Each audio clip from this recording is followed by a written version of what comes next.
Well, this is episode 372 of the 3 Point Podcast. We're presented, as always, by the Memorial Healthcare Wellness Center. Follow the Wellness Center on Facebook for many more details. We're also brought to you in part by AZee Branding Solutions, Jacobs Insurance Agency, Kori Shook and Associates Real Estate Services, and Nelson House Funeral Home. We don't have a lot to catch up on, guys, but I do want to mention the Shiawassee County Fair. Did happen to have a chance to go out there a couple times, and it's as good as always, man. One of our great advertisers, but they had great weather other than the heat factor. It's still hot, but it was a good time. What day did you go? I mean, it must have been brutal, man. I mean, Tuesday and Thursday. Okay, so yeah, 90s. The fair is. I'm actually sad I missed it this year. I was actually looking at I had some of my old memories on my phone, like when I had a nice pretzel from there like 4 years ago with 2 things of cheese, and I was like, man, probably should have just stopped off at some point this week and checked that out. I mean, even just for the food, let alone everything else that's along with it. So, yeah, it seems like every update I saw from people back home that went to the fair was talking about the heat. Yeah, like it's hot. And yeah, that does. If you're just standing out there in the barns and like eating a shaved ice or a pretzel, hot corn dog, and it's 95 degrees, that does change the experience a little bit. But you don't want it to be raining. So I'm glad they had good weather, but it sure seems like a great fair week again. I don't know about you guys either, but I was kind of hungry when I got there, so I immediately made a beeline to the Frazee's homemade French fries and got me a large. I'm trying to stay away from carbs, but I couldn't resist. The French fries are so good with vinegar. That is the key. That's my favorite type of potato chip is salt and vinegar chips. So I've never would have thought to put vinegar on fries until I've been to the fair, and you're exactly right. It's a game changer, man. It is. Did you ride any rides?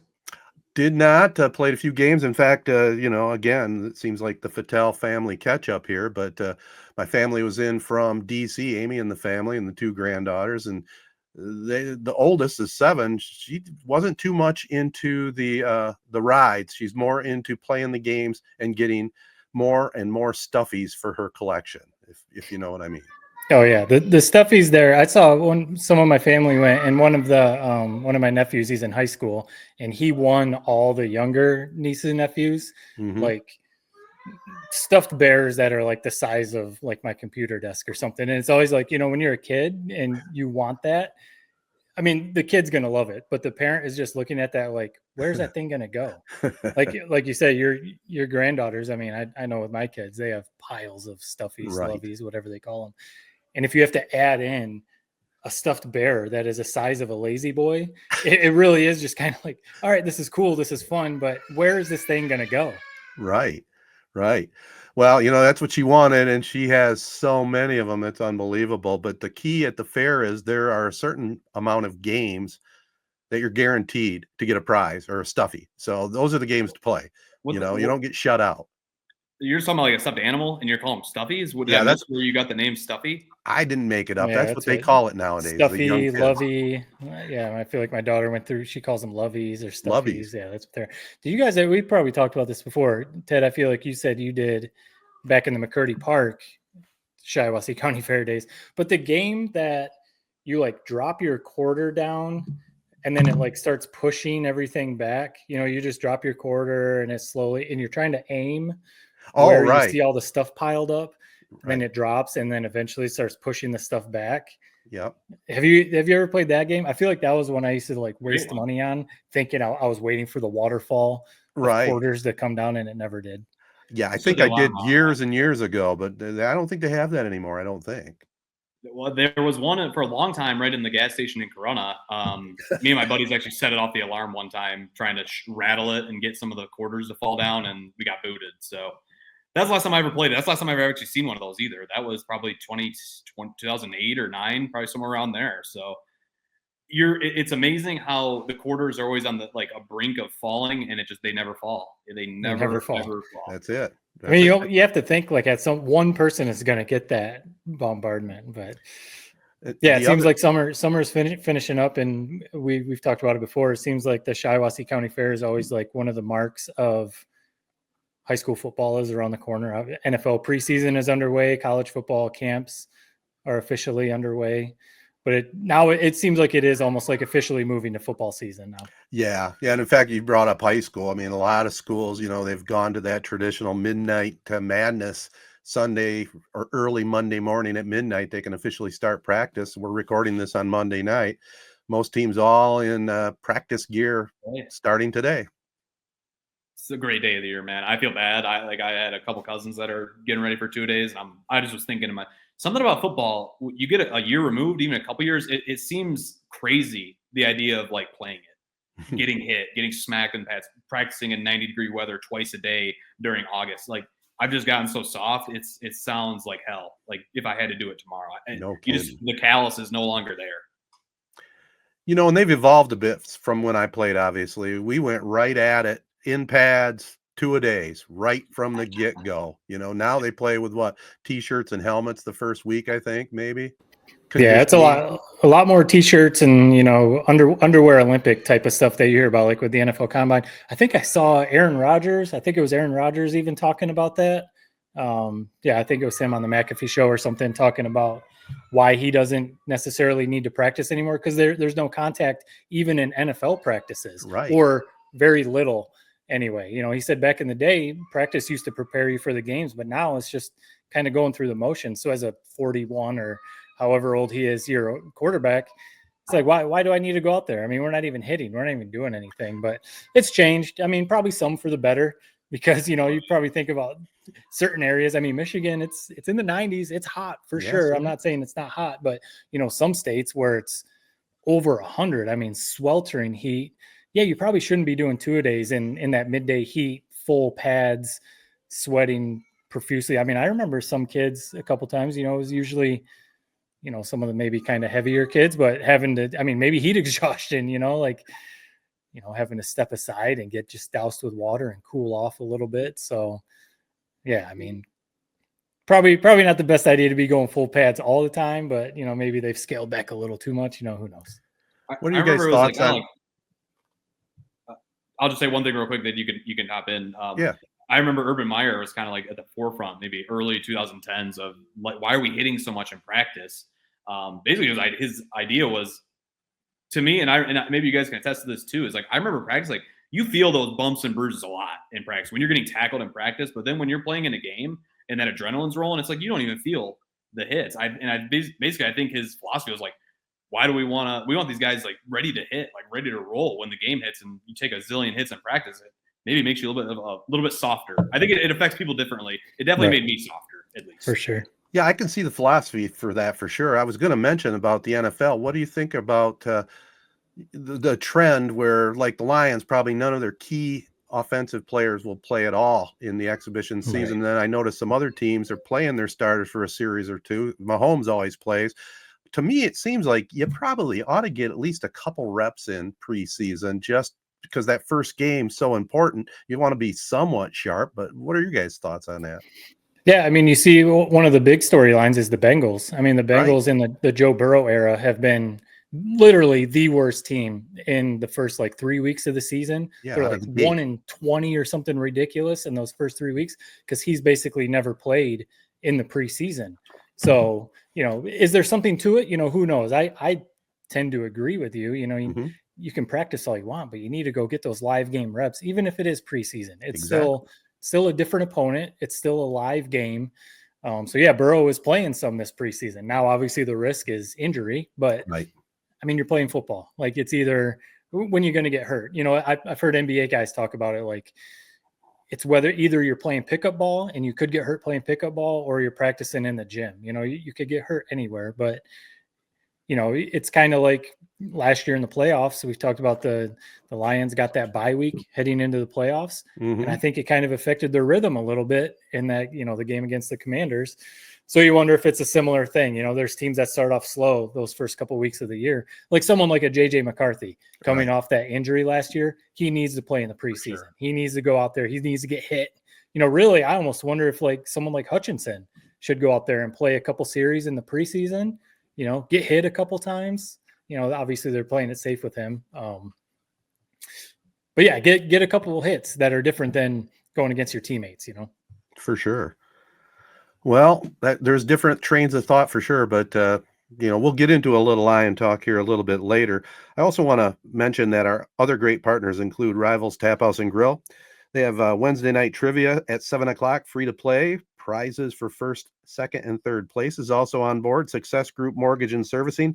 Jimmy wanted me to make sure we could sell some stuff for him, but he can help you out if you're looking for real estate in California, Colorado, Florida, even Texas. So, Jim Woodworth, if you got any kind of questions when it comes to mortgages, he's the guy to help you out.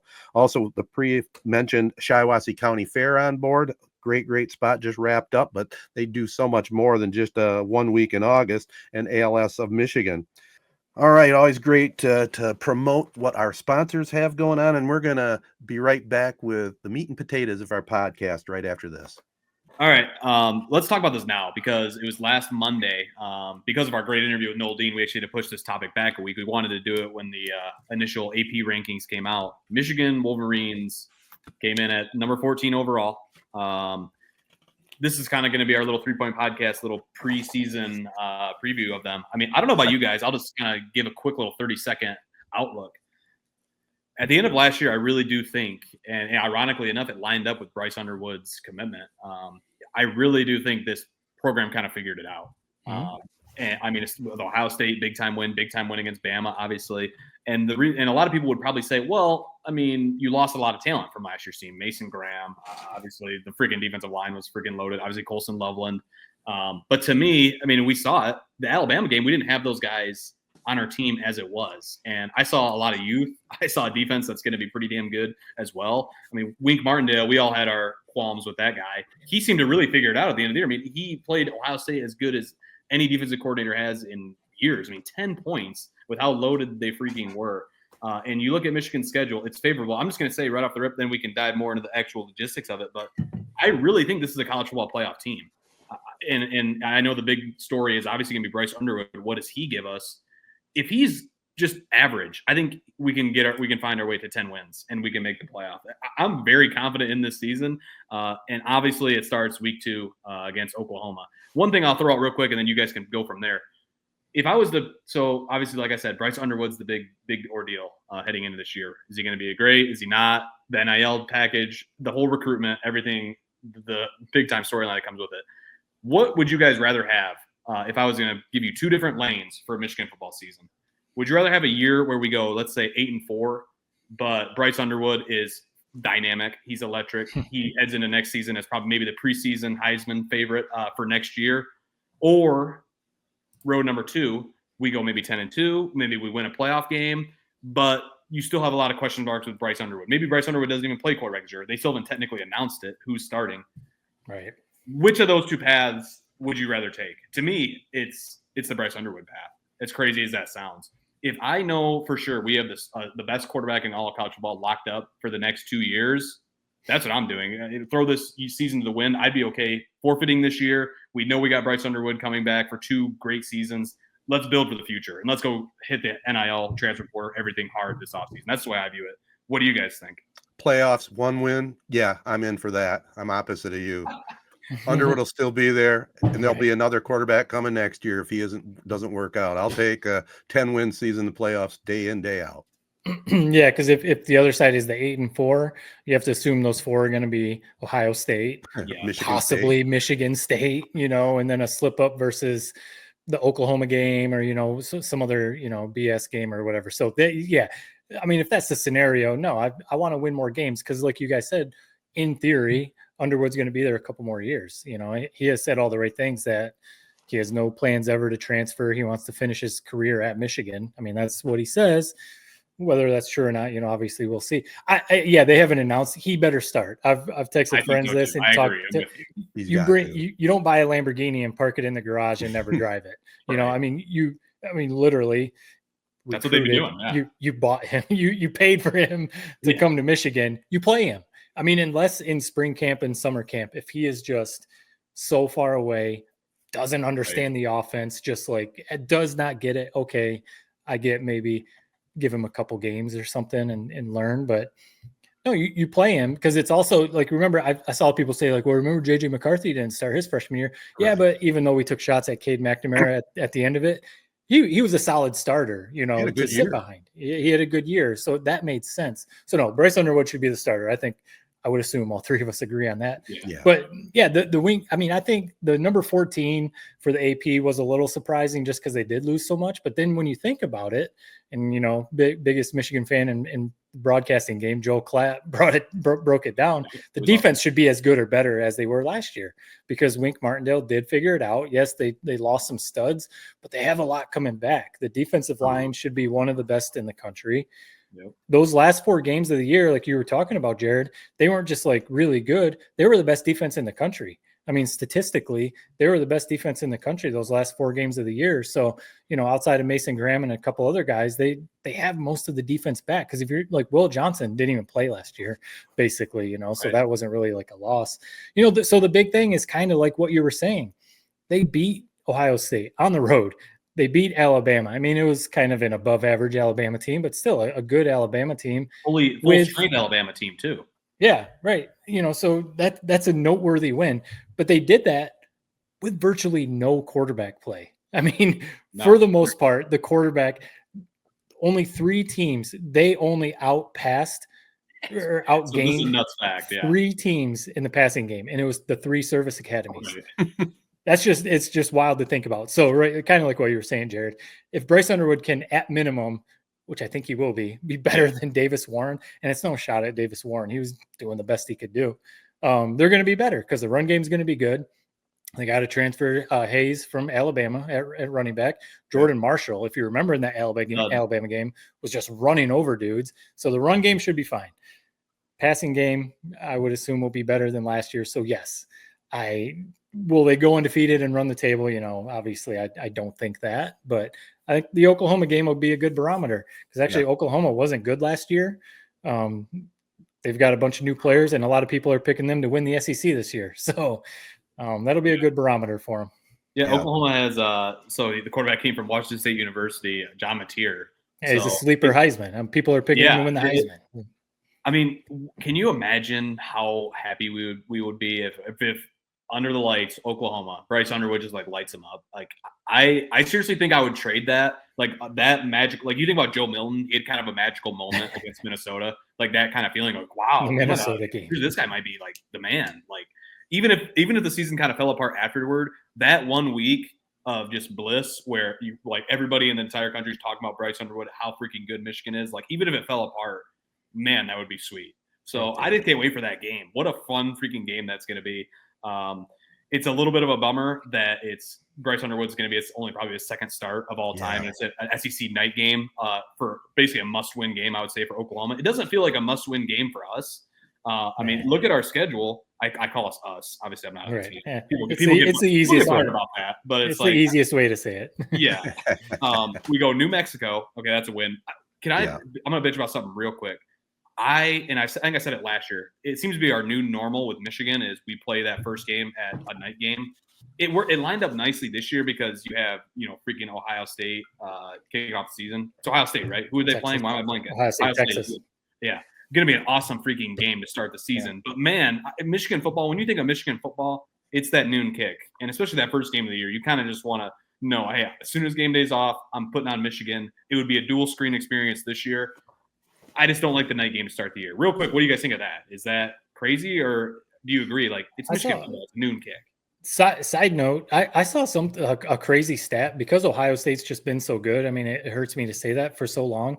They've only played like 3 or 4 night games in the past like 15 years or something crazy because they always, Fox and they always want them at noon. They always, so that's just crazy to think. No, I mean, I'm with you. The noon, I don't know. I could go either way. The whole night game, day game thing doesn't really bother me either way. I get what you're saying though. Yeah. And I understand definitely a little bit, but I kind of like the night game, man. I like prime time. It's Michigan in front of the national audience, the atmosphere. It doesn't make it easier for them to win because I think it's pretty much goes without saying.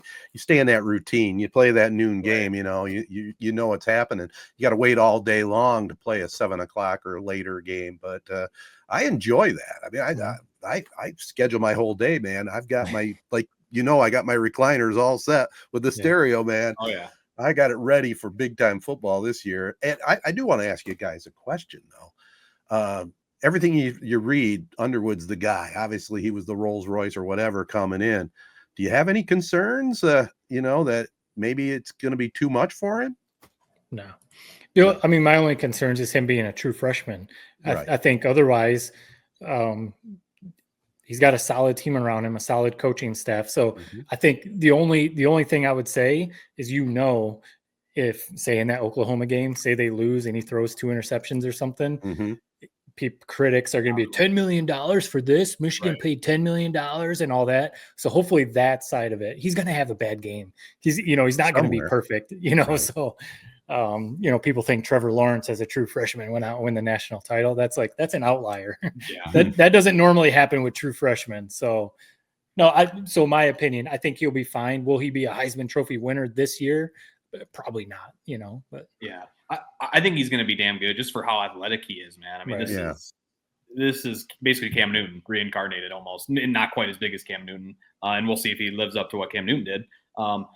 To me, what worries me the most about is just quarterbacks are so hard to predict. It's it's such a mental position. And like you said, we know that exact moment you just painted, Matt, where he's going to have a bad game. Twitter is going to be on fire over it. And Michigan's such a national brand. It's not even just going to be like our little, our small little sector. It's going to be the entire country, especially if it's week 2 versus Oklahoma and he's terrible. So we'll find out. It's such a confidence, the mental reps. I mean, I think I talked about on this pod before. Maybe I just talked about last week. Sometimes I talk in circles. Tom Brady, the classic video. Did I talk about this? Where he play action passes to Leonard Fournette, and as he's faking the play action pass, he yells to him, "Cover 2." Like, to me, that's just such a perfect microcosm of Tom Brady and what made him great. Like, that's crazy how his brain was operating so slowly. Right. So we'll see with Bryce Underwood, but I really do think he has the makings of a great quarterback. Do I think he's going to be a great NFL quarterback? I mean, time will tell. But in terms of college, just off of raw athleticism and the situation he's getting dropped into in Michigan, where I don't think they're going to require him to throw 40 times a game, like, I think he's going to have a great year for a freshman. Like you said, he's not going to have Trevor Lawrence year, go on a national title. Maybe. I mean, I'd love it. Right. I just don't think that's realistic. Both you guys are a little bit more in tune to the Michigan roster and what they got coming back. Obviously, you've already painted the picture that defense shouldn't be a big concern, right? That's going to be their strength. They're going to win games, though, based on Underwood, and they have unproven receivers, don't they? I mean, they got every year you got guys that step up and you go, oh, okay, that guy's pretty good. But right now they're kind of untested and unnamed, really. 100%. That's funny you mentioned that. That's what my biggest concern. Who the hell is he going to throw to? Right. I mean, you look at last year, our number 1 guy was Tyler Morris, the 248 receiving yards, which is crazy to think about. He's transferred to Indiana. So even he's like, dude, I'm never going to get throws here. Bryce Underwood or not, like, I'm getting out. Probably got a little NIL deal as well. So it's like basically the guys they brought in, like, and this is me, like, I don't even know who these guys are, just doing a little bit of research. Like, Donovan McCulley came from Indiana. Indiana. Yeah, and it didn't do much last year, but had a good 2023 season with 640 yards. I don't know. I think they're going to really struggle at that position. What do you think, Matt? You don't have to rely on them. McCulley. I mean, we could go into this, and I probably talked about it. He won the coveted number 1. He's wearing number 1. All right. I don't think it's what it used to be for a Michigan wide receiver. But anyway, so he's wearing number 1. So he's supposed to be the guy. But we know the guy. He's been there a few years. Samaj Morgan. Right. He's the little slot receiver. So he's supposed to have a bigger impact this year. So you're hoping. But then the big thing is the tight ends. We've always had tight ends, and we've got that dude Marvin Klein, who was basically behind Colson Loveland the last couple of years. So you have to wonder if Marvin Klein at tight end is going to have a bigger year. Apparently Klein is like a physical freak. Like, I just saw this, like, The Athletic does like a freaks list of like top 100, like, physical freaks in college football. And he was on that list. Like, basically, apparently this guy is, I don't remember him much, but actually I guess it makes sense because he only caught 13 passes for 100 yards, but he was technically the most improved player, but 6'6", 250-pound junior, hit 200. Has hit 21 miles per hour this last year. Broad jump 9.7, 6.89 3-cone drill, which I think was like way faster than Colson Loveland did at the combine. Right. So it's like, he's a soccer player from Germany. I don't know where Michigan finds these guys. Harbaugh. But no, that's the defensive lineman. That's Manuel Beagle. Excuse me. Okay. Confusing the two. That was another guy on the freaks list. But he is from Germany, Marvin Klein. Oh, Klein is as well? Yeah, he is. So, really? Yeah. Harbaugh found him somewhere. So I mean, yeah. So that's what you got. You hope he takes the next step. I mean, you're reading off some passing stats from last year. You got to take those with a little grain of salt. You know what I mean? Right. It's still valid. It's still valid to read that, but it's like, yeah, but he had Davis Warren. 100 yards was like 600 in a different offense. Right. Like, yeah. So so back to your original question, Bryce Underwood, I think the biggest thing will be the run game. He's got the run game to lean on, and then hopefully he develops in the pass game. So, we'll see. Let me ask again one other question, since we'll go all the way back to the beginning. You came out of the gates on fire saying this is a playoff team. Yeah. What you really believe that? Yeah, I mean, think about they because of the expanded playoff. Yeah, the expanded playoffs helps. Yeah, right. No, they're not a top 4 team. They're a top 12 team. I mean, Can they win 9? I think Michigan, with the brand they are, win 9 games. I think they're in. Okay. I mean, no Penn State.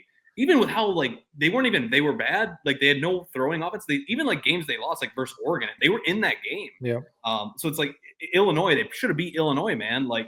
It's like, so they have no Penn State, no Oregon, no Illinois, who's actually ranked 12, which they're actually, I said that maybe 3 or 4 months ago, they're my sleeper to win the Big Ten this year at 30 or 40 to 1. It's not going to happen. But you put in a capable quarterback with what we've seen us reproduce on the defensive side of the ball, defensive line. We have 3 guys who are, first and second team Big Ten all preseason already on the defensive line. So the defense is going to be good. Wink Martindale's going to have them ready.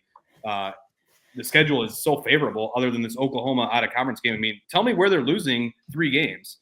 New Mexico week 1, Oklahoma week 2, could be a loss. Central Michigan at home. Nebraska, which I think could be a really fun game if Nebraska is 3-0 at that point. At Nebraska week 4, 3:30 kick. Dangerous. Then home versus Wisconsin. On the road at USC could be a fun game. Home versus Washington. I mean, we play Michigan State at Michigan State, Purdue, Northwestern, Maryland, and then Ohio State. It's like they avoided a lot of those. We had a hell of a schedule last year. That was a hell schedule. Yes. Well, the three sleeper teams. No, well, Penn State's not a sleeper, but because a lot of people are picking Penn State to win the national title. So we avoid them, and then no Illinois and Indiana on the schedule, and that's the 2 sleepers. People are picking them to maybe make the playoff out of the Big Ten. So you avoid Penn State, Oregon, like you said, and then Indiana, Illinois. So in theory, they got an easy schedule, but that one of those teams, whether it's Nebraska, Wisconsin, one of those teams is going to sneak into the top 25 probably and be a decent team. But it's always tough outside of Oklahoma with the expanded playoff too, you could slip up against Oklahoma and it's really not that big of a deal. Not critical. So at USC worries me a little bit. Yep. Yeah. I mean, traveling across the country and that alone is a big one. So yeah, we'll see. Yeah. Go Blue. And that's the thing. Expanded playoff, you can get in at 9-3, depending on how things shake out. True. So, I mean, you could lose to Oklahoma and Ohio State, beat everyone else, and probably still get in the playoff. And even you look at Ohio State, on the schedule, but it's we talk about it. We were nailed it last year. None of us made a bet to capitalize on that Michigan money line, but we knew that was going to be a great game, no matter how bad Michigan looked leading up to that game. Right. And it's the same thing this year. I actually wish the game was at Ohio State. I think we saw last year how that turned into advantage in a close game. The crowd just tensed right up. So I actually wish that was an away game. I think it might maybe benefit us a little bit. But I'm not scared of Ohio State. It's I take a 50-50 chance at that game. So it's if that's our toughest game and I'm not scared about them, Oklahoma has a lot of question marks. I feel good. Yep. Whether Bryce Underwood is him or not. I think we get to 9 wins. Can we win one of those questionable games? Oklahoma, Ohio State. Can we win one of those? And we're in.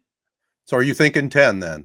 10 wins? I think so. 10. I think it's 10 wins, and I think we're in the playoff. And then you go from there, see what happens. I wish I was a little more optimistic. I think this is an 8-win team, but I hope I'm wrong. I'm leaning more towards 9-ish. I'll be the middle guy. Okay. just because I feel like they'll slip up against someone that they shouldn't. Hopefully not Michigan State, but they'll lose to a Washington or maybe Maryland surprises them the week before Ohio State. That's my only thing. Hope I'm wrong. I'm wrong. And 10-2, and as to take the words out of Jared's mouth, Bryce Underwood is him. And we're talking about, man, these next 2 years are going to be, another word, electric. Yeah, we're starting to feel it now, aren't we? Here we are, August 11th. High school's just started practice today. College starts right around the corner, Labor Day weekend. Lions are in preseason mode right now. I mean, This is what this podcast really was made for, is football. That's Football where season. we're at our best.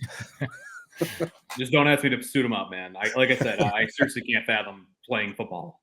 That is, my God. Am I wrong? Like, am I stupid in saying that? Like, it's like, it's imagine like how like if somebody went off to war and like once you come back, you can't like it gives you like nightmares to think of going back to whatever Iwo Jima or whatever. Obviously, it's not the same. So you've outgrown, like, man, once you're out of it, it's you soften right up. You become a baby. So you've all outgrown the fact that, damn, it's done. I'm not going to be able to play football anymore. So you're past that stage, right? I think that happened probably 3, 4. I mean, dude, I've been out of playing shape essentially since the second I hung the pads up. But no, yeah, I'm done. I don't have that feeling. Like, that was something that definitely lingered, I think, for 3, 4 years when your career is over and you're done. It does. Well, man, when this time of year comes around, you kind of feel a little sad. But no, like that's when I kind of had that realization today. Like, dude, I can't imagine suiting up the pads right now in 110-degree heat, junction boy style. Like, never. No. I'm done. No, and it's different too, the pads, because I played intramural football through work for a while, and I've probably told this story on the podcast before, but one of the last times, well, it was the last season that we played intramural football. My team, there were a couple of younger guys, like your age, Jared, around there, but most of them were like my age, washed up high school phenom that in our heads, thinking that we could relive the glory days. And we went up against a team, and it's a team we lost to in the playoffs that were all guys your age. It's still in. So this is 5-6 years ago. So, they're all 21, 22, still in their, probably in their best shape or whatever. And we got cooked. I mean, we got cooked. We were like, we could play with them, but it was the stamina. It was the breakaway speed. It was, yes. And we were all just like, dude, by halftime, we were bent over breathing and stuff. And that's when a few other guys and myself, we were like, that was a game that made me say, you know what? Maybe we should transition to pickleball. Maybe we should go stick with slow pitch softball, because intramural, flag football, might not be for us anymore. Also, I mean, I'm sore for like 3 days after doing something like. I mean, it's a turf, man. It's like being an NFL player. They all hate the turf fields. It's playing on them turf fields, man. It was that turf field too. Yeah. To me, it was always the pants. The pants, like you mentioned, like how you had practice in full pads every day. It's the pants. I could wear, and they call it shells, helmets and shoulder pads. You would think it'd be the other way around. Like, who wants to wear those? It's when you put those sweaty, smelly pants. You haven't washed them in a week. Heavy. It was when you put those damn things on, man. That's when practice becomes hell. Yeah. It was super hot. I don't know. I can't argue with that. And I don't know. We kind of said it with Coach Dean. He had me pretty fired up, thinking that I might be able to go out there and do it. Now, 10 minutes into practice would probably be a different story, especially with him at coach. But oh yeah, I don't know if you guys probably got some feedback from that interview.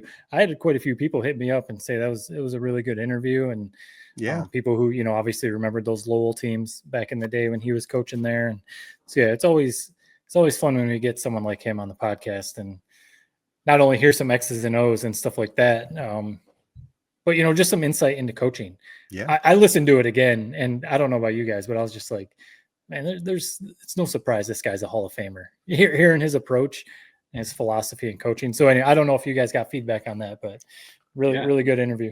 Yeah, it was. He was fun to talk to. I mean, I think he wanted to keep it rolling for another. I would have too. I mean, if it didn't lead us into like midnight, I would have said, yeah, let's keep rolling, man. Let's talk to him for 2 hours. Why not? There was so much you could have asked him about. Like, we didn't even talk about any specific moments, specific plays. I had one little stupid pre-snap thing that he did. I didn't know there was some controversy around it. I wish I would have known that before I asked him about it. Was it called the Cinderella play? Yes, yeah. You can look that up. That game is on YouTube. It is the best. Like it's things like that where obviously his teams are always tough, and but their offense, man, they used to run triple option back in the day, and there's some smart stuff. So yeah, it was a very fun interview, and it was very cool to talk with him, man. So I've talked about it a few times since then. About the part that just hit home to me was where he said, "We don't have rules." Right? Do you think you should be out at 3:00 in the morning? Do you think you should be going to a senior party? I mean, you don't need the rules. You know what the answer is, right? Yeah, you give the kids, like he said, the accountability. Yeah. Right? Do you think you should be going to that party? if you say yes, then, well, that tells me all I need to know. You know what I mean? Right. It was cracking me up, him describing the situation of him talking to a kid like that, and the kid's like, yeah, I don't really want to go to the party anymore. Right. Like, just because once you have that conversation with him, like he knows about it, he knows what's going down, he knows you're going. It's like, yeah, I'm just not going to go. I'm probably going to run a zillion gassers on Monday if I do end up going. So yeah, it's funny how the word always gets out. You might not be caught red-handed, but the word always gets back to the coaches. Definitely. Yeah. All right. Well, keeping it on the football topic, boys. Lions got through another exhibition game. Happy Hooker. I don't know. He's got to go. I mean, I see nothing there. Makes the defenders happy when he's in the lineup, I guess. That was funny. Hendon Hooker. It sucks, man. It's a bummer that he didn't pan out, because that was kind of a big swing. I mean, third rounder. So that's where Jalen Hurts goes. I mean, Dylan Gabriel got drafted in the third round this year. I mean, it's you expect those guys to start one day when they're drafted in the third round. Right. So it just, whatever reason, man, just hasn't panned out. I think he's been in a pretty amazing situation, learning from quote unquote, a mastermind like Jared Goff. And then, having Ben Johnson, his tutelage as well, and his play calling, great offensive line, great running game, all that stuff. Obviously, he hasn't quite lined up with that stuff, but yeah, it just doesn't seem like it's going to happen for him. No. It's a bummer. So next draft, we make a pick, and hopefully that one pans out. I'll be honest, I didn't watch the game. So this is just me from what I heard, listening to 97.1 on the way into work. Was he really that bad? He was pretty bad. And I watched it. I was clicking it back and forth between that and the Tigers. And the timing was perfect. And it was one of the more, again, I'll talk more about Hooker. Yeah, he was that bad. And it was a bad move when they drafted him in the first place, it looks like.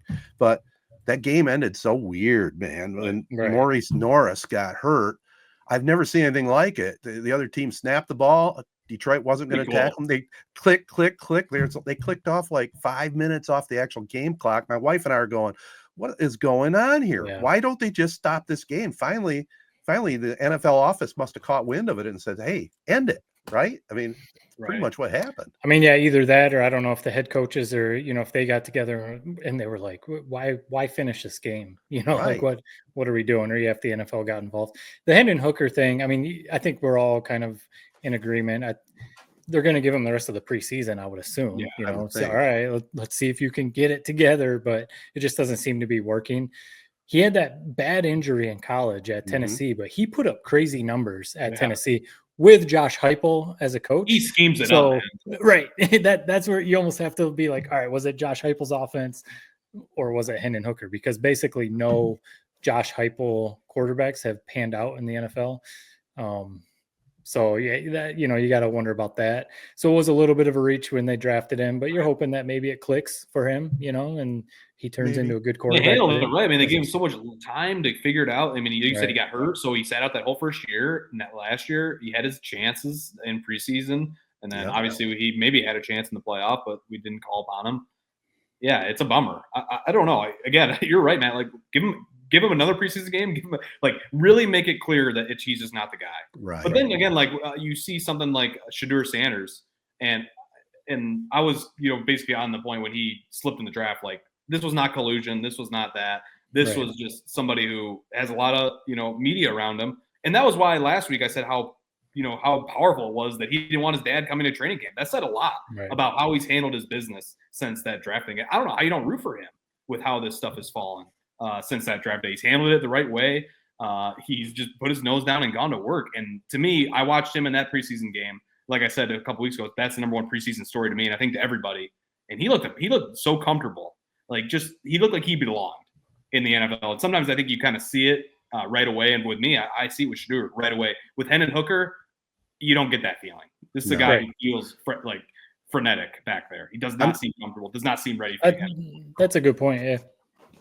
So. I was going to say, I'm glad you segued to that. I had that right in my notes to bring up next. I thought he looked pretty damn good. And that I think, obviously the numbers, the box score was there. He the box score for Sanders was really good. But just like the eye test, sometimes you go off the eye test. And when you watched him, okay, sure, it's against a bunch of backups, whatever. Who cares? He looked like he could be an NFL quarterback, with some growth and, whatever, some good coaching. You watch Hendon Hooker or some of these other guys, and it's like, it's just not there, especially because Hooker's 27 years old at this point or Right. something, so it's kind of like, all right, this isn't going to click. So yeah, I think they should roll with Kyle Allen. Not that he's been blown it out of the water either, but he's at least a veteran, backup type. And then I hope they go out and I don't know who, but pick up some other dude that Teddy Bridgewater's back. He's in Tampa Bay now, so you can't go get him. So I don't know. He was the perfect backup. Great guy. Number 50, 2 gloves. He was a star from college days, like that's the type of guy you want. Like almost like a Trey Lance, like we see right now with Trey Lance. Where he goes that's a perfect backup. Like maybe there is something there. With Hendon Hooker, the air is out of the balloon. Even his most staunch believers, we're out, man. It's all right. It's time to reset next year. Was anyone ever a staunch believer? At the time, it made kind of some sense when they drafted him 3rd round. Let him develop. Like you said, he lit it up at Tennessee, man. 1 year, right? Yeah, he had one really good year, and then he was 5,000 yards, a zillion touchdowns. Right. But again, like you said, I remember thinking that last year watching Tennessee with Heupel, with Iamaleava. Is that how you pronounce his name, Matt? Iamaleava, is that right? Yeah. He would it would be you'd be frustrating watching their games, especially if you bet on them. Dude, it'd be guys streaking wide open. He would launch it 10 yards over their heads. It was just man, they're getting guys wide open for this dude. Just can you put it on him or not? Sometimes I struggle with that. Here's what Hooker did in his 2 years at Tennessee. 58 touchdowns, only 5 interceptions. Ooh, that's in big. 2 years at Tennessee. Those are big numbers. 6,000 yards pass. So again, Josh Heupel's offense. But that's 58 touchdowns and only 5 interceptions. Right. That's tough to do in the SEC. In the SEC. And I remember I probably believed in Hooker a little bit, but I remember with Jaden Daniels, he had unbelievable numbers at LSU, and I was like, I just don't think he's gonna be very good. But then you look back on those numbers, how did we not know this guy was gonna be freaking amazing in the NFL? He freaking lit it up. So I don't know. I was just dumb on that one. I thought he was gonna be a nothing burger. One thing about the remind me again his name, the player that went down for the Lions, Norris. Oh yeah, Norris. So what a powerful moment it is. We saw that with DeMar Hamlin, where the coaches are just dude, what are we doing? We're not playing. We're done. And it was cool to see them do that. Players taking it in their own set, let's just snap the ball and we're just not gonna get tackled. I just never seen anything like that. We never, other than the DeMar Hamlin situation. It seems like that's gonna be the norm, and it's the right call. Especially in exhibition season. When those gruesome injuries happen and the ambulance is out there and it's a scary situation, you don't know if he's paralyzed, you don't know what's going on. We don't need to play that game that night. And so I think we're gonna start seeing that a little bit more. Hopefully we don't with those scary situations, but that's the right call, right? Just call the goddamn game, whether it's regular season, whether it's preseason. It was, but I'm interested. Well, that one last thing on this preseason game, which was a nothing burger, but to me, it was a powerful moment watching those players drain that clock. I almost wish they would have just said, let them drain it all the way to 0. At that point, you were already sitting there waiting for 10 minutes. Right. What was another 5 minutes? I think they called it 6 minutes left. It's such a dumb thing to even mention, but to me, that would have been just let them run the whole clock out. I don't know. And they would have. Right. So that was a stupid nothing comment, but whatever. I would have let them just run the clock out. Yeah. So. Well, we'll see. Next game they play the Dolphins. Do you think Goff will see any action at all in the exhibition season? At this point, I almost wonder why. Why in that 3rd game? I'm with you. I wish he would have gotten a few, especially with JMO. We're supposed to be seeing more of JMO this year, and get some rapport with Tesla. He's maybe a storyline coming out of preseason. Tesla's looking like he's looking good. Yeah, he should be the 3rd receiver behind St. Brown and JMO. So it'd be nice to see Goff get some rapport with him, but I don't know. Yeah. Hard to question them. They only, we just know that they have a really brutal schedule. You don't want to start the year slow. That's my only concern. You got to get out of the gate. Be nice 2-0, but if you even 1-1, you're okay. Right. Yeah. NFL, it seems so critical, man. That those fast starts. It just seems like last year we saw that where you get off well, and next thing you know, the momentum builds. Especially with a team like the Vikings. Think about them last year. It's were they that good? Maybe not, but. Man, you get the confidence going. It's such a mental sport, football. You start feeling good about yourself. It's important, especially against the NFC North opponent in the Packers, which a lot of people are picking to win the NFC North, which I think is crazy. I'm not worried about the Packers, man. I'm not. Maybe I should be, but I really am not. I think we own those boys. So yeah. Well, we've seen it. We mentioned the Bengals earlier. That does them in. Burrow was basically Exactly. the MVP. He was basically the MVP last year, but because of the slow start, Yep. they couldn't make the playoffs. So no, you can't tank in the beginning of the year. Well, it'll be fun. It's coming up before you know it. Early September, Lions get underway. So more football. Are we done with the Tigers? Like, are we ready to turn the page on that until playoffs start? Like, okay, we don't got to hyper focus on these guys. Let's, I don't know, man. Football's coming around. We'll parachute back in once the playoffs start. But I mean, they've been on a little bit of a slide. It seems like it's such bad timing with this podcast. Like, I know they'll lose tonight and we record it, or they win Right. a great game and we said they suck. It's like every week it feels like we're on the wrong side of it. Right. Where do you guys stand with them? All I know is I remember the statement you said. This is quite a while ago. You said, "Are you worried about the Guardians?" And right now, Tigers, as we record, 6 games up, but the Guardians were at one time 15 and a half games back. This Right. could be the greatest comeback ever in Major League history. I think I read that somewhere. If the Guardians come back and take the lead and win that division. Why couldn't they have dealt freaking Quan? Why couldn't some I team know. have scooped in and snagged that guy? I mean, my God. I love that guy. Cleveland always seems to have some sort of Tigers killer. Even like, Yep. back in their Indians days, they always had guys that just mashed against Jim the Tigers. Thome. And They look horrible right now. right. They're just a consistent team. And they made up that ground pretty quickly too. That's what kind of sucked. It wasn't a slow chip away. I mean, it seemed like it happened quickly. I mean, I'm not out on them. Like the one saving grace, I've seen some people tweet about it. A bunch of the other top teams in the MLB are kind of like sputtering right now. Blue Jays, Yankees, the Astros are on a slide. Right. The Dodgers even have been They've had their moment. So like it's not just the Tigers. Obviously, we're focusing only on the Tigers. They're playing the White Sox. They've got 7 games right now. White Sox and Twins are their next 7 games.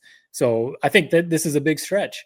If they go 2-5 in this 7, or even like a 1-6, the lead could be gone. Yeah, But if they can sweep the Sox and split versus the Twins, something like that, then I'm not saying mark the playoffs down this minute, but they need to do that against the bad teams. The White Sox, you can't be losing to the bad teams anymore. Right. So I think from what I understand, as a semi-hardcore fan, I think Guardians have a tough schedule coming up. The thing that could be fun, and a small part of me almost just hopes for the theater of it. We play the Guardians second to last series of the year. Then we play the Red Sox, which could be a tough series. Ooh. Wouldn't it be kind of you got to admit, be popcorn material? We're holding on to a 1 or 2 game lead after this big slide. Guardians are hot. Like, yes. Obviously, we don't want to be in that situation, but the silver lining is, man, it'd be basically a playoff series. Right. Right before Must see baseball right there. That's watching it. So and another silver lining as a Tigers fan, man. Let's just say worst case scenario we do implode. What a wild, just theatrical last 2 seasons it's been. Yeah. They've been the best team. They've been the worst team. They've been the hottest team ever. They've been the coldest team ever. Like, let's just say that happens. Like, you can't say they were boring. You can say you're disappointed, but you can't say they were boring.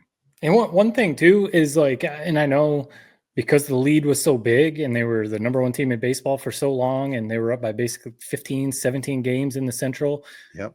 They are still the first place team in the Central. Like sometimes I know they're sliding, and some of these games are tough to watch because it looks like these are not major league players out there, sometimes, but it's like they are still the first place team in the Central. So sometimes it's like, keep that perspective. This is still a playoff team.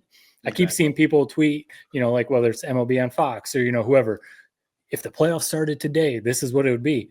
And the Tigers are in there. Yeah. So, you know what I mean? It's like, sometimes like keep that perspective. Okay. Be frustrated. Yes. Like I've seen some of my friends on Facebook so right. Temper your expectation. But they said like AJ Hinch should be fired. Fire AJ Hinch right now. And I'm just like, listen, settle down. All right. I'm not like an AJ Hinch stan, but he's one of the best managers in the game. Like, let's relax. This is still a playoff team.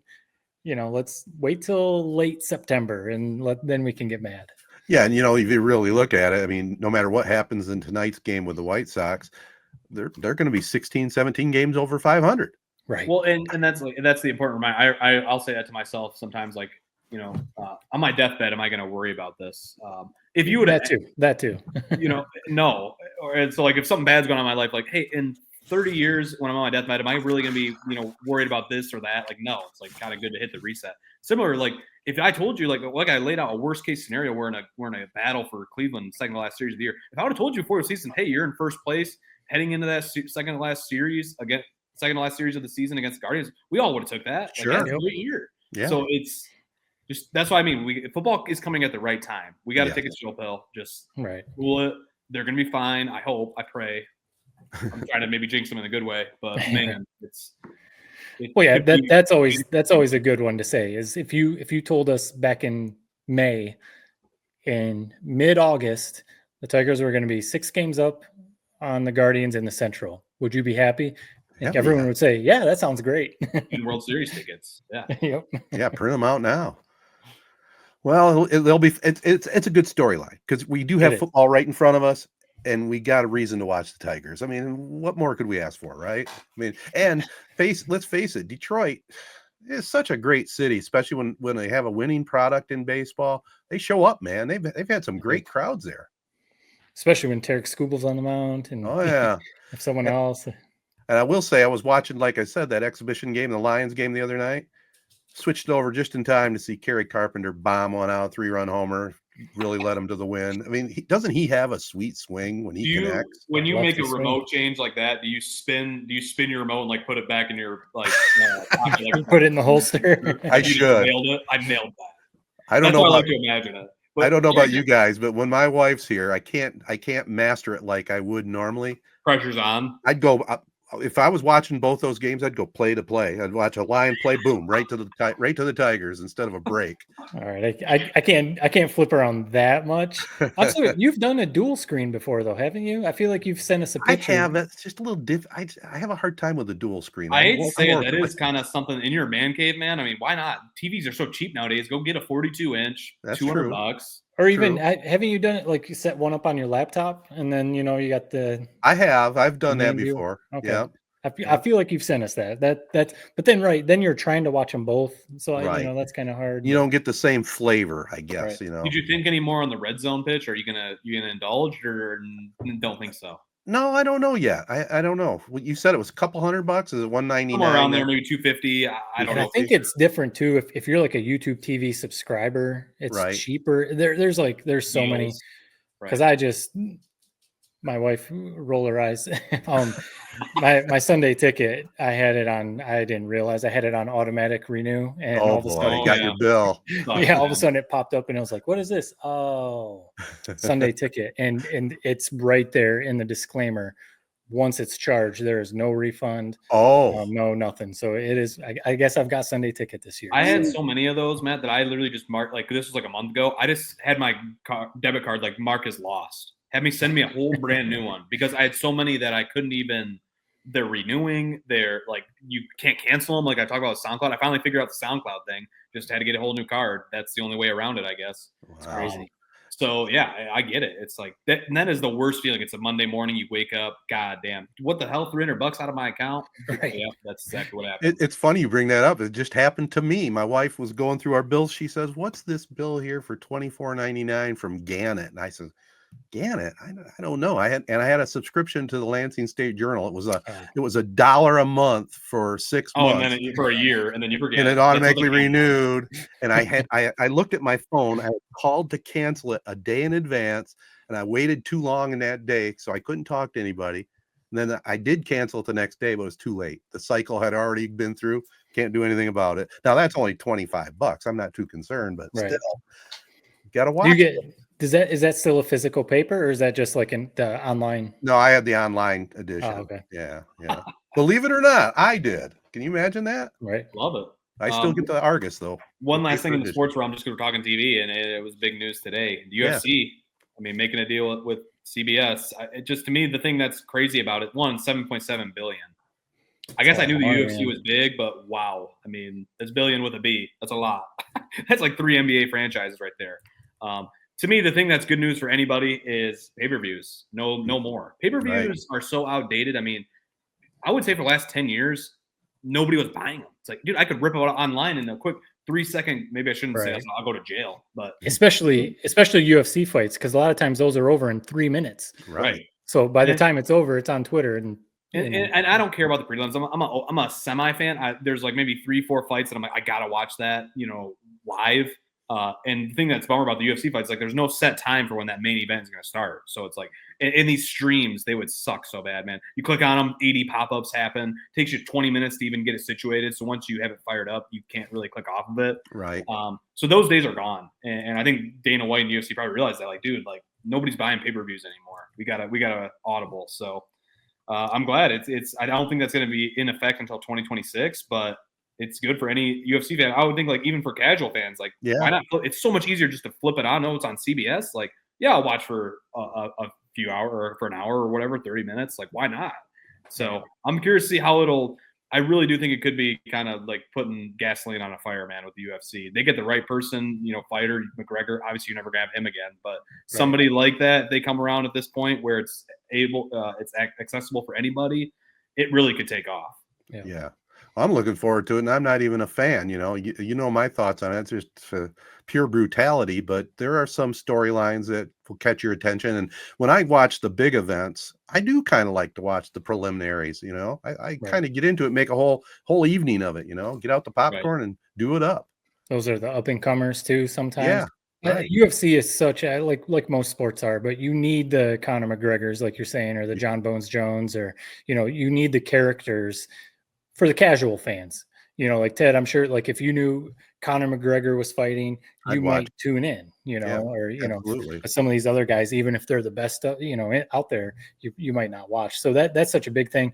UFC, and I don't know what the current deal is. Maybe I don't know, like the CBA, there's CBA negotiations in other pro sports. I don't know how it works in UFC, but I know that. One of the biggest complaints is these dudes don't get paid that much. I mean, like Conor McGregor and some of these other guys, they have so many other endeavors. So they're millionaires, billionaires, whatever. But, we were talking about the WNBA a few weeks ago, them want more money, and their cut, their percent was only like 10 or whatever, 15% of what WNBA makes. UFC fighters, it's only like 15-20% of what the UFC makes. And that's just kind of wild because, like a basketball team, there's 10 players on the team, 15 players on the team, so it's a little breakdown. UFC, like that's me. Like that is me out there getting my face bashed in.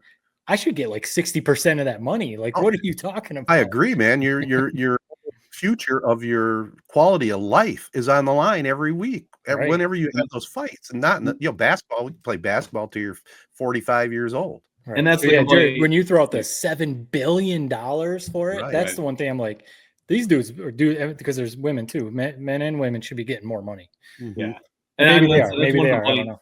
A lot of people had, or like maybe some of the fighters had. I saw is like now that there's no pay-per-view, it's like the UFC isn't going to be trying as hard to push those stars. It's like they've kind of made their money. Dana's made his money. The upper management has made their money. So the fighters could definitely take a hit from this. It makes sense to me. It's like, you guys don't really matter. We made our money, so we'll see what happens. The one thing that last thing I'll say about it is, who knows if this is actually going to happen. It seems so unbelievable. I think we talked about it a month ago. If there's actually a fight at the White House, July 4th weekend or whatever, if that actually happens, wow, what a spectacle that would be. Again, that's one of those things. I'll believe it when I literally see the pictures of this cage, this octagon set up on the White House lawn. But what a bizarre event would be. Quite the spectacle, man. Maybe the number one sports spectacle in quite some time, other than the Super Bowl. So and this isn't a political statement or anything like that. If there's one president that would do it, it would be Trump. 100%. He'd be the one to do it, right? He goes to every WWE. Fight. Right, he was in the octagon, or he was in the wrestling ring. So yeah, that'd be wild. Wow. Well, we could have slid this into Tedertainment, but let's take a little break and have a Tedertainment tonight to wrap this thing up.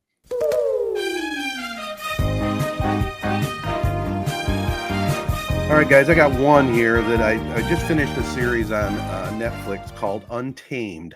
And it was an interesting 6-part series. It's a murder mystery set in Yosemite.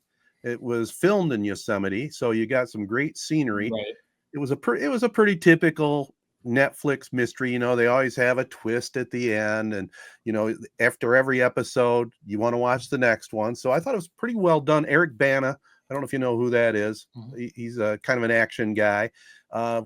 Starred in it, and I would say it's definitely worth the watch. If you like mystery series on Netflix, check out Untamed. And it was good enough, I guess. They have announced there's going to be a second season, so that's kind of cool too. So it had some neat twist to it. It was pretty well done, and if you're looking for something to catch up on Netflix, that's my recommendation for the week. Probably 2.6 on my scale. How many episodes? 6 45-minute episodes. Yeah, that's an easy knock that out. You could do that in one day if you really wanted to sit down and watch it. I think we did it in 2. Yeah, that's an easy one. Yep. Jared, I'm curious. I didn't know if Ted, if this is what you were going to say. Is your girlfriend, or do you watch Hunting Wives? What is that on Netflix? I so saw that like must a be trailer for it. I'm like, what exactly am I watching with this? It's about a fictional girl that joins like a club of like, I don't know, I guess like stereotypical, almost like I don't know, far right. Is that like fair to say, or what is kind of? it? So what is so yeah. So you've seen people talking about it. Obviously, it's I've heard of it. All the social media craze right now. So my wife and I watched it. 8 episodes, all similar, 45 minutes or whatever, on Netflix. The Hunting Wives. If you don't like sexual content, I wouldn't watch it. First of all, sign me up right now. Yeah, I was gonna say, I know he perked up. I knew it. That's very perfect. It's very explicit. Some would maybe consider it soft core, is what some people would say. So that's one thing. But right, that's the whole. It's we looked at, because Brittany Snow is one of the actresses. What's her name? Malin Akerman, I think is how you pronounce her. Like if you saw her, she's been in a bunch Kristen of. Dunst is in it as well, right? Is she? No. Oh, maybe not. Like no. Mary Jane from Spider-Man? No. Yeah, no, she's not in it. But there's a few other faces in it that you would recognize. So that kind of sparked our interest. And then the reading the synopsis made us kind of like, oh, cool. Some good actors, actresses, and synopsis supposed to be like a raunchy comedy. I'm all for raunchy comedies. I didn't know it was going to go the direction that it went. Not that I was mad about it, but it's right. So yeah, it's a family in Texas, like a couple from I think they're from Connecticut or New York, moved down to Texas. They get involved. There's whole politics and stuff. And the Hunting Wives thing is she basically befriends all the women of the group in the town that is a like deep south far right Texas town, and they do some hunting. That's where the Hunting Wives thing comes in. But then there's just a bunch of, and it turns into like a mystery, it turns into scandal, it turns into just craziness. It's like where each episode we were like, it's 11 at night or whatever, and we need to go to bed, but we're like, geez, you want to watch one more? Like let's watch one more. Ted, I'm not sure if it's one to watch with your wife. I don't know. But I got my TV down here. Right. But no, it's like entertaining. If you can get past, there's not much violence, like the language. If you can get past the sexual stuff, it's actually like an entertaining show, and some little twists and stuff like that. What's it called again? Hunting Wives? The Hunting Wives on Netflix. I saw it on there. And it was one of those where I hovered over it for a good 2-3 minutes thinking, do I start? Do I not? Right. And I'll give it a shot. That wasn't at all what I thought it was going to be. Yeah. I don't know. I never hate this. That seems to be where so many things are heading, is the kind of sexually charged type stuff where it's like, that's just TV now. It's like, I thought they were kind of getting away from that, the sexually charged stuff. I feel like the White Lotus like almost like ramped it up to 10, and now maybe popular show that it's like seems like people are just gonna. I would emulate it if I was a guy. It's like, hey, how do we make some money? How do we garner some interest? That would be my thought. So okay, yeah, it's good. Like I said, if it's worth if you can get past that stuff, it is entertaining. And again, 8 episodes. I haven't seen if it's confirmed. The last episode is 100% left open for a second season. I haven't seen if it's confirmed, but yeah. What if we don't want to get past that? What if we want to linger in that? Right. So maybe I would. I'm just kidding. Maybe. But yeah, maybe. I got one thing real quick. So this is a classic show on Netflix, and you guys are gonna be like, "Wow, you actually enjoyed that." Unreal. It's by the same guys who made the quarterback show, so Peyton Manning, and obviously those other people that have produced it. They do such a good job with so many of these docuseries. It's about the WWE, kind of a peek behind the curtain on the WWE business. And I'm not gonna lie, man, it was fascinating to see how they plan out these fights, how they plan, who's going to become the champion, how the work that goes into, just being a fighter. Like, they're all injured after these matches. Every one of them basically like walking off. Like, that's the first thing Triple H, who like runs it now, would say, like, hey, are you okay? Did you get hurt? Are you okay? Like, they're losing teeth, they're concussions, like broken bones, all that. It's like, I was fascinated by seeing how this stuff is done. And I saw a lot of people in the WWE world are like, why did you do this? Like, this is peeling back the curtain. It's like seeing the magic trick. Like, I don't know. I thought it made me appreciate it 10 times more seeing this and all the thought that goes into it. That I really liked it, man. Those, like, you think about why Formula One, the F1 show, Drive to Survive, because people don't know much about that world. Like PGA, that they did a full swing PGA show where I watched it. I'm like, dude, this is like lame. Like, this is all surface level type stuff.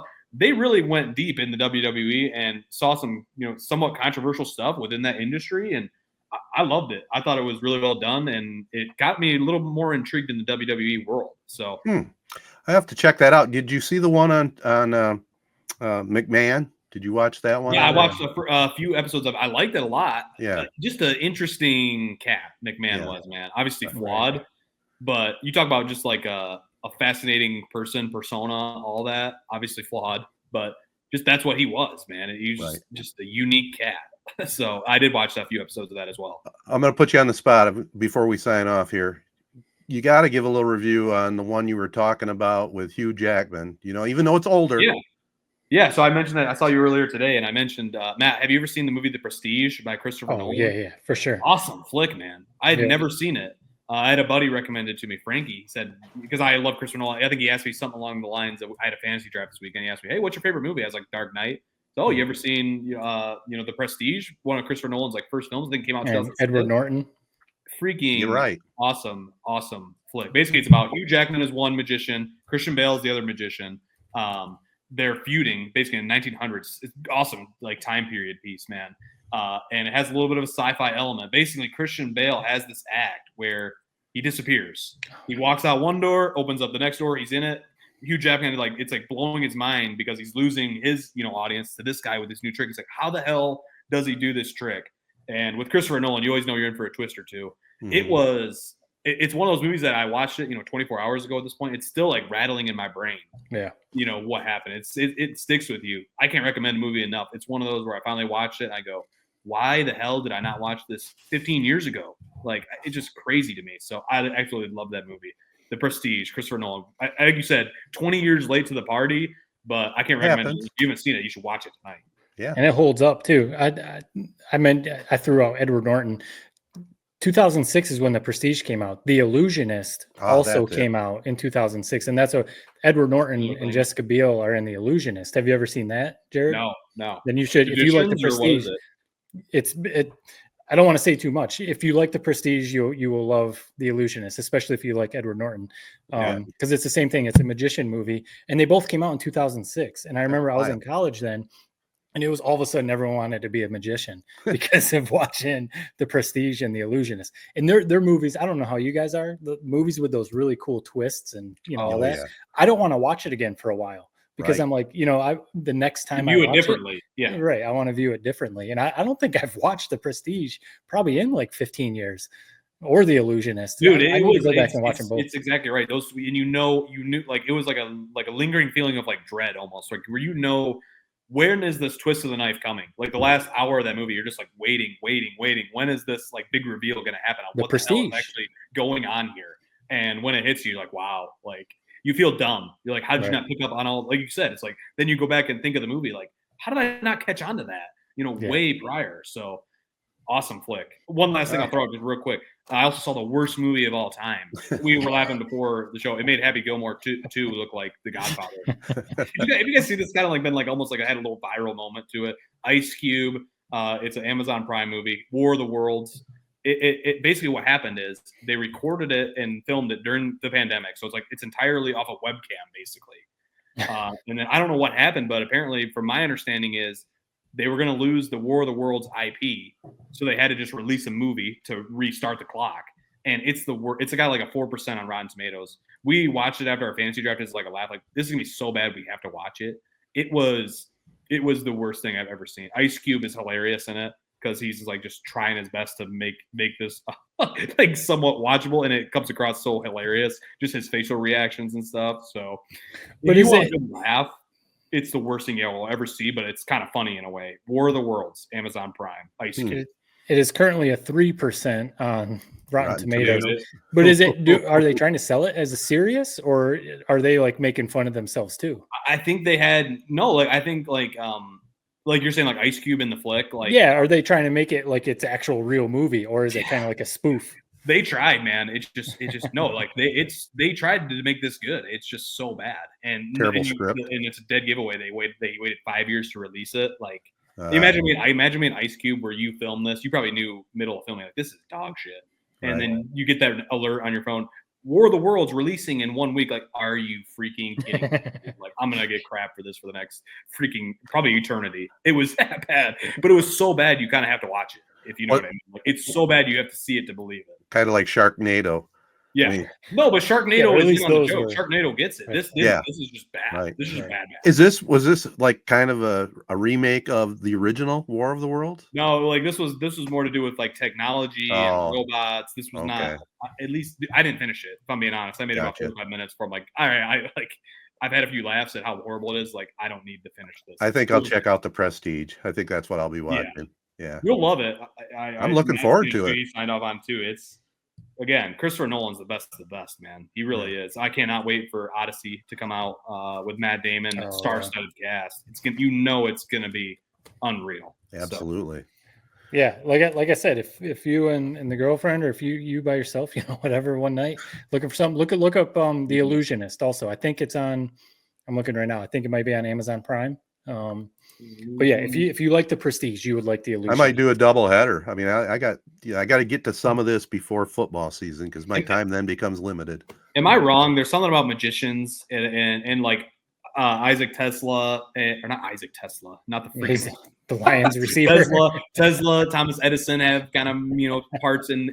I'm out, man. I'm in football mode, so they kind of have moments in it. But that time period, magicians in general, it's a magical. Like, as soon as I heard like my buddy like, oh yeah, it's about two magicians, Hugh Jackman, Christian Bale, directed by Christopher Nolan. Like, say less. Can't go wrong. You hear the title, The Prestige, and you're like, you have no idea that would be about two magicians. Well, right? And it's also both of those movies. Again, I'm going to keep saying The Illusionist, not trying to steal your thunder, because The Prestige, but they're also set way back in the day when like magicians were magicians. They were the men. They were awesome. So it's also like the timepiece thing that makes it. Well, those kind of movies.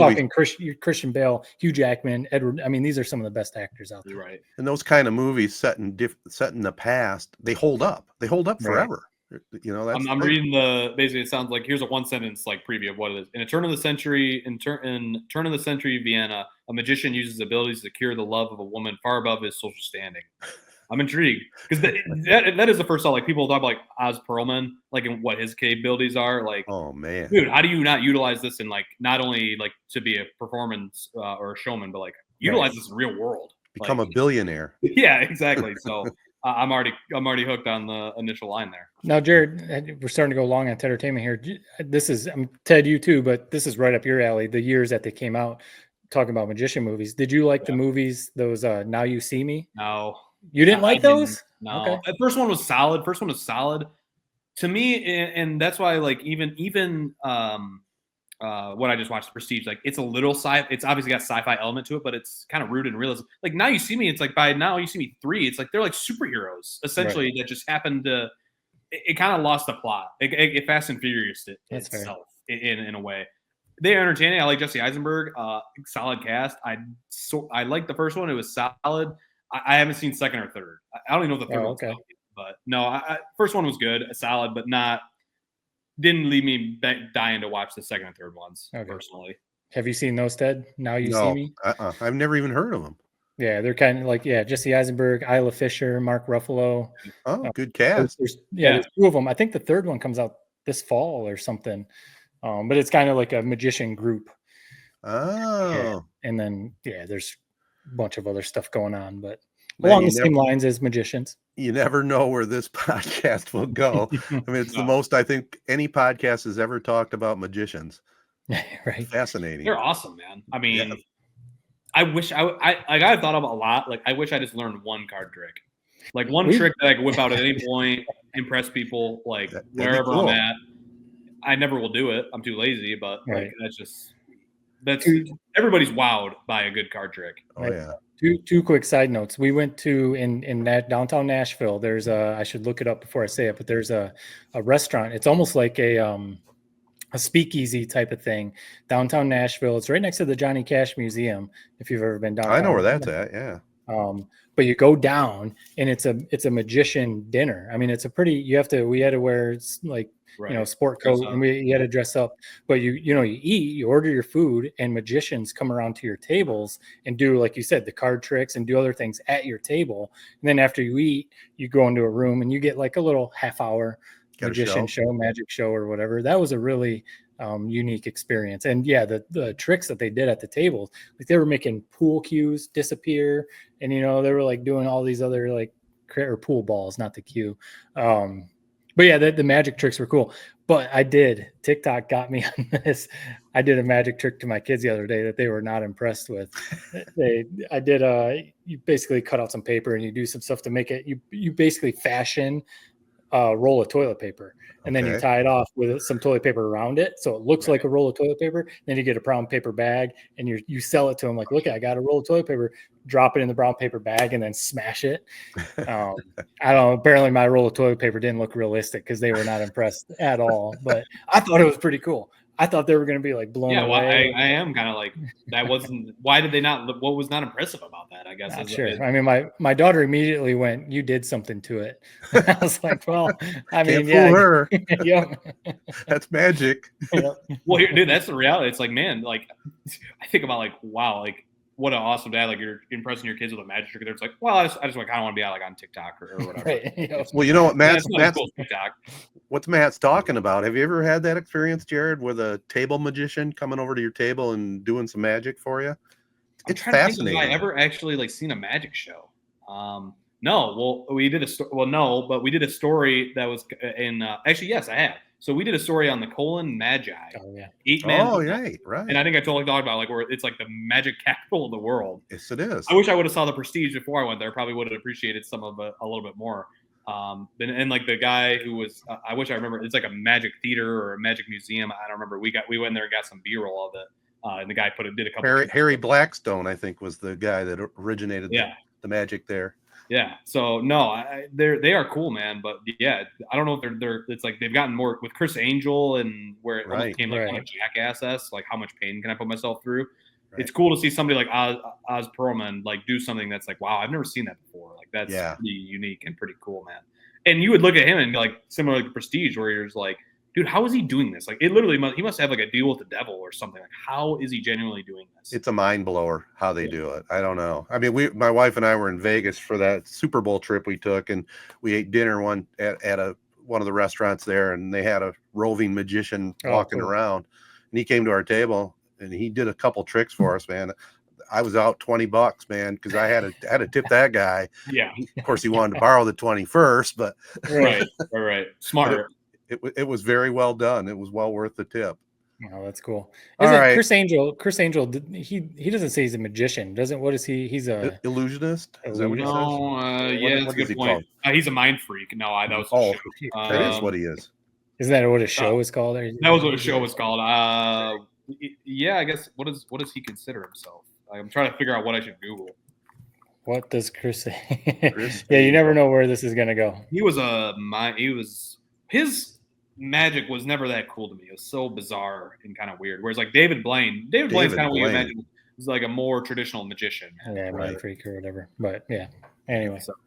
Well, I think we've thrown out most of the names. Let me just throw out because I'm the old guy. Houdini. Oh, Houdini. I thought you were going to say David Copperfield. Copperfield's from my era for sure. Yeah.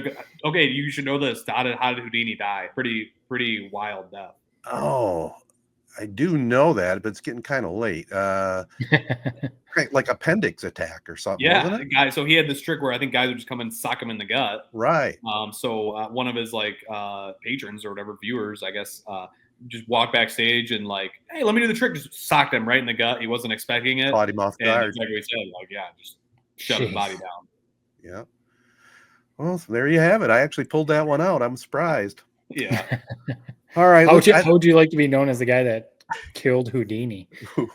You're kind of like a magic man in yourself. Like this is done, Right. you know. But then again, it's like, yeah, you just completely sucker punch this guy. It's like, Right. kinda, you ruined the trick. He had to brace himself, and who knows what else he did to make that work. But Crazy. it didn't work that time. All right. Well, I think we've gone enough. Let's call it a podcast, fellas.